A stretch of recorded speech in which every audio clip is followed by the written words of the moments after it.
Hello,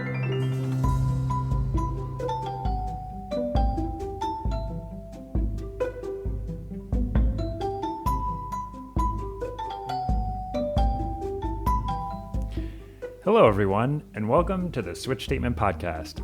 It's a podcast for investigations into miscellaneous tech topics.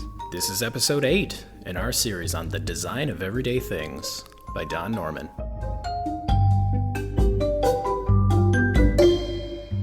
Hey, John, how are you doing? Hey, Matt, I'm doing really well. How are you doing?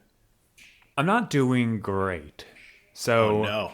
This morning, I got an alert on my phone at 7:15 that we had this recording session, and I was at my girlfriend's place, which is about a 30-minute drive away. Oh, dude, and you're clearly at your place right now, so you I am at sprinted. my place now, so I ran. No, but it was a major error, I might say. You did it on purpose to provide material for this session. I wish that were the case. I wish that were true. And now this raises a whole other philosophical question. Is it possible to make a mistake on purpose?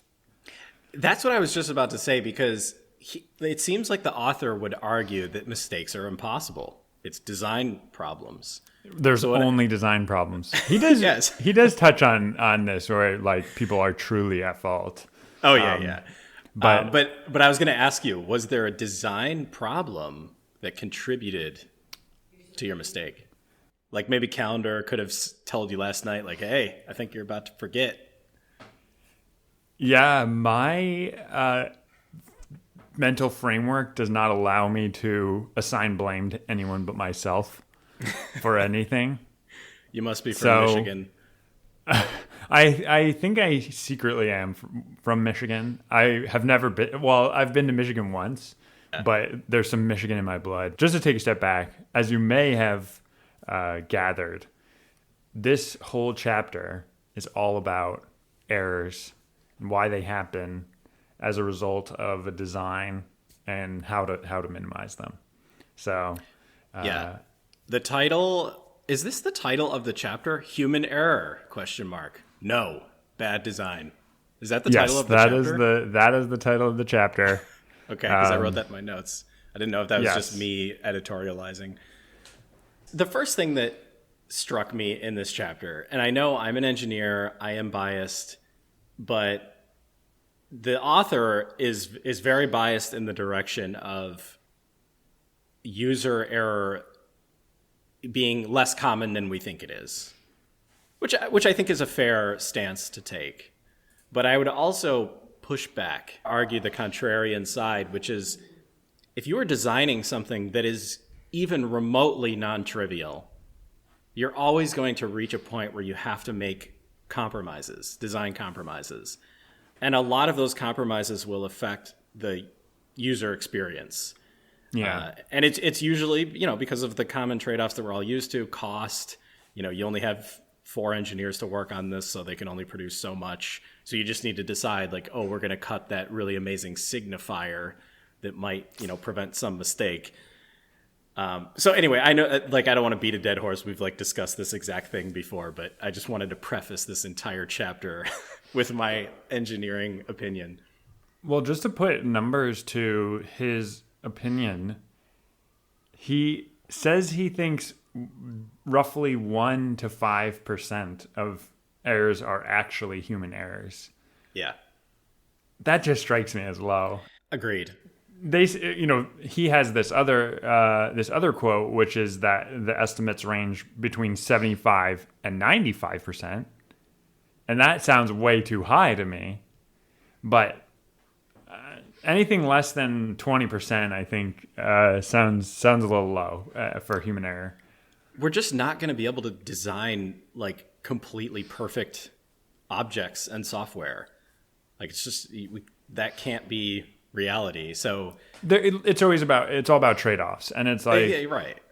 If you're for one example, if you're putting guardrails so that people don't do something dumb, maybe that's dismissive, but if you're putting in guardrails so people don't delete System 32 on their machine, that might be annoying to a super user who's like, I need to delete System 32 right now. I don't know for what reason, but if they understand, and this is something Mac OS does a ton, is they have all of these guardrails in place. And I think that Don Norman would approve of these things. It's like, yeah, for non-super tech savvy users, they reduce the likelihood of making a mistake.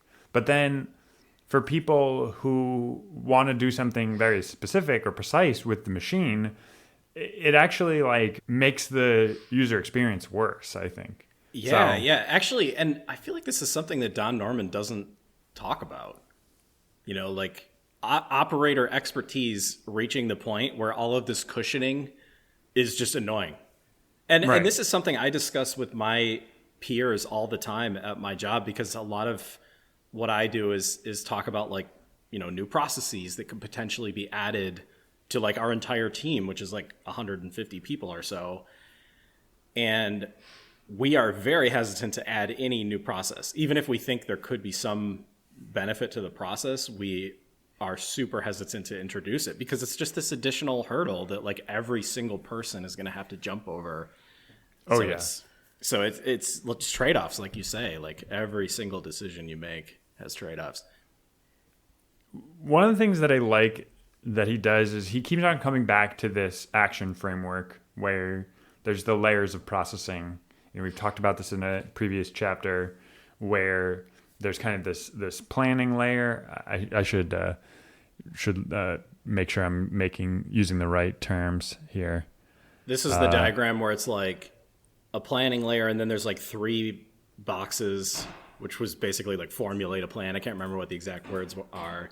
And then there's like an execution phase, and then there's sort of the 3 boxes going up where you like perceive what you just did and sort of verify that it was the right thing. So the layers are kind of like you've got the plan layer, the specify layer, and the perform layer when you're kind of performing an action. And he broadly breaks errors down into 2 subcategories. There are mistakes and there are slips. So a slip would be that you made the right plan, but you did the wrong thing. Like you said, I'm going to make a coffee this morning, but you accidentally put your coffee cup back in the fridge instead of putting the milk back in the fridge. Like that's a slip. Whereas a mistake, on the other hand, is you make the wrong plan. You might perform the actions correctly, but your plan was wrong to begin with. So you wind up doing the wrong, you know, ultimately achieving the wrong thing.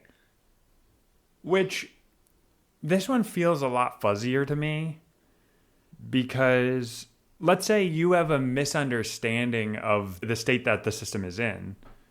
If you make a plan that's based off of incorrect information, is that the plan being wrong?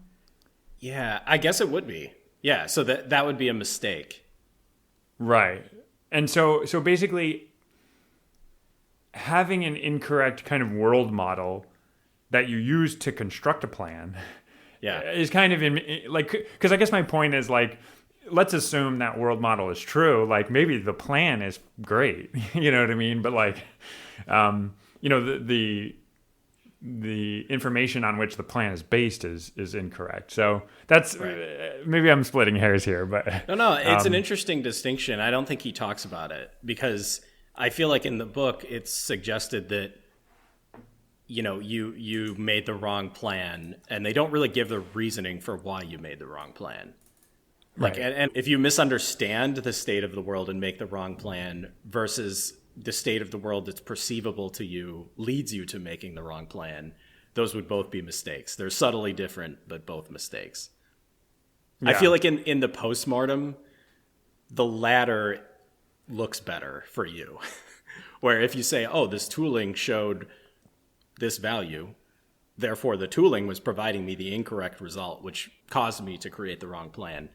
You know, that's just slightly... I almost don't think people would ever talk about that first kind, where basically it's like, well, everything Joe saw was correct.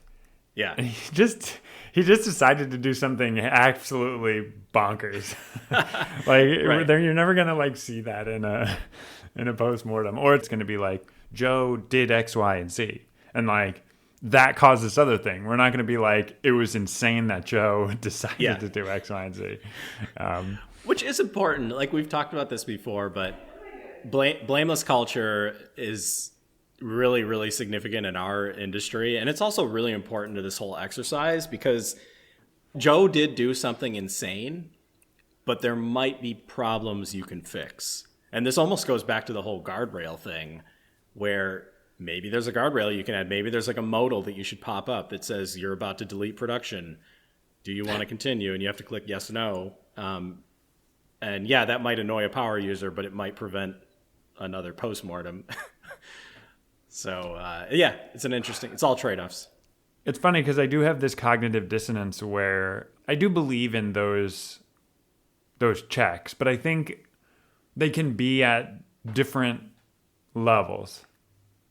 Like, I think a good example of this is the rename a file extension warning in Mac OS.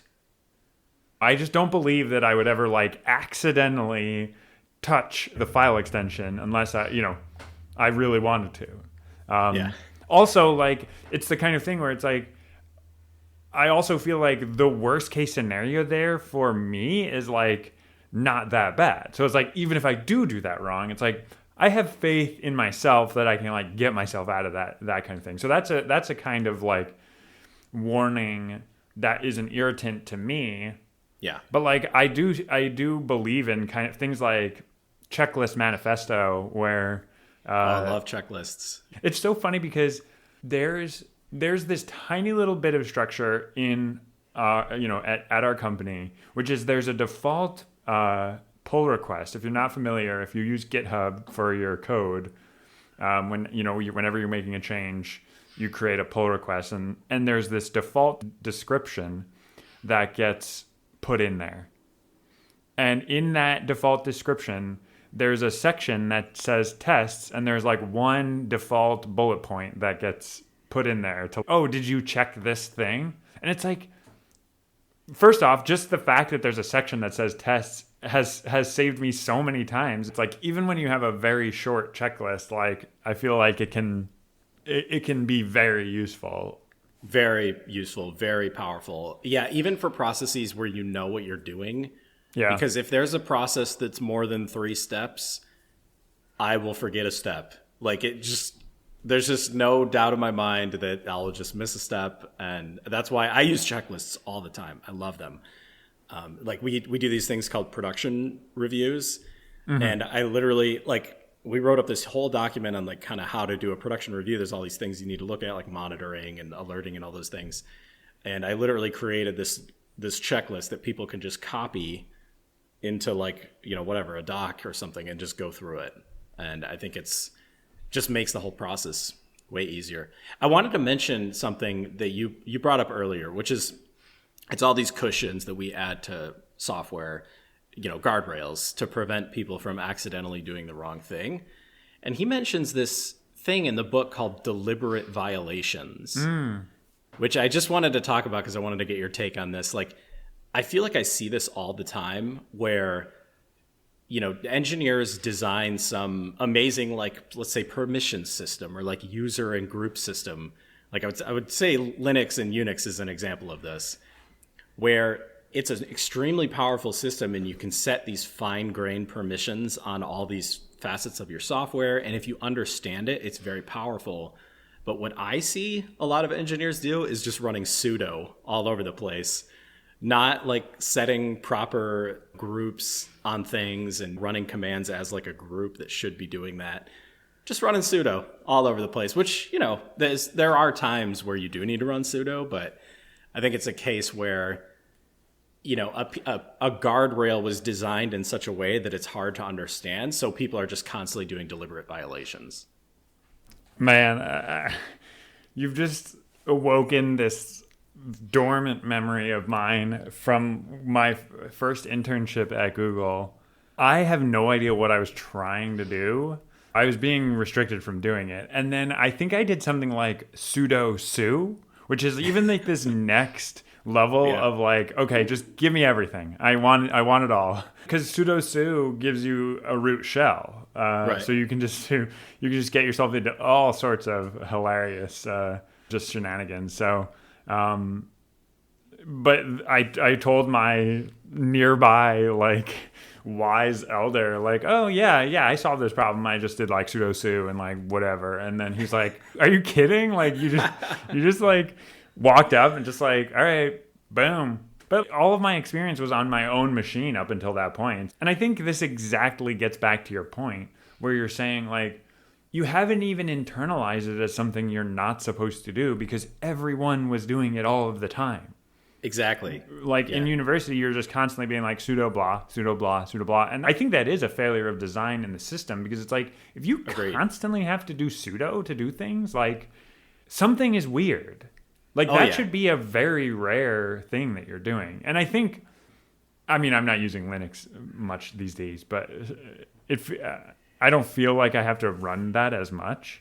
But maybe that's just because I'm trying to, we're trying to learn how to set it up so that you just have the permissions to do what you're supposed to be able to do. Yeah. I've seen this be true for other things too. This goes back to the whole trade-offs discussion. Like if you're designing a guardrail, you need to realize that if you design it poorly, people are going to start skipping that guardrail. And they'll reach a point where it's kind of like Boy Who Cried Wolf. They'll just completely ignore the guardrail. And in cases where that guardrail is there for a good reason, like someone's about to delete production, they'll just ignore it and they will delete production. So yeah, it's funny because you might think the right idea is to just put all these guardrails in place, but that can backfire in pretty sinister ways. Well, right. And it's funny that you used sinister because I was going to say there's actually even a more sinister implementation of that, which is it's almost like deliberate violations, I guess. Meta deliberate violations where management is like, no one should be doing that. Like people should not be doing that, but like we kind of need them to do that. So what we're going to do is we're going to put a policy in place that you're not allowed to do that. And then put this like weakest guardrail up in front of it that is just so easy to bypass. Yeah. So that there's this kind of facade of legal protection. Something bad goes wrong, and then they can be like, all right, Jim Stevens bypassed the guardrail, and we're going to fire him. Right. And he gets into this where it's like when you do these root cause investigations, they're intentionally looking for someone to blame. Yeah.